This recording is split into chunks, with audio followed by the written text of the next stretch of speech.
This is a review of how to insert your LoggerPro graph into a Google Doc that you need to submit for physics. So this is the Google Doc you're going to use for the Buggy Lab graph. So then just go to your screen and open up your LoggerPro graph. Remember, if your graph doesn't show up very well, do Command J on your keyboard and then you see your graph.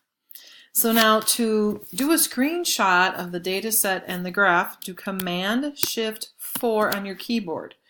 You'll then see a little target thing. On your keyboard you'll see some numbers on it also.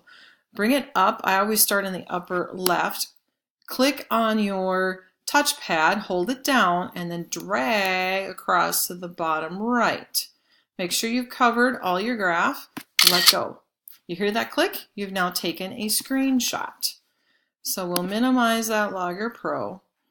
Then go over here into your Google Doc, click below where you need to insert it so your cursor is blinking, go up to Insert, choose Image, do Upload from Computer.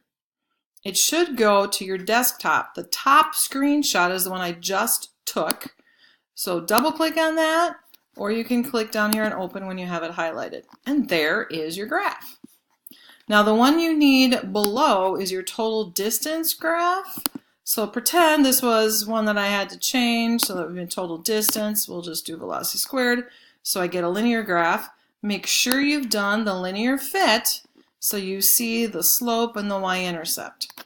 Again, I want to take a screenshot, so we're going to do Command Shift 4 on the keyboard. You get this lovely cursor. I start on the upper left, click and drag to the bottom right, let go. Click means you got your screenshot. Then we'll minimize LoggerPro, back to where I want to insert this graph.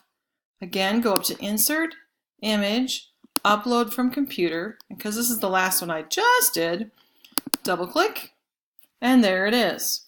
Once you have this done, then remind that you have to back up one step and go back to Schoology and click on the Submit Assignment button.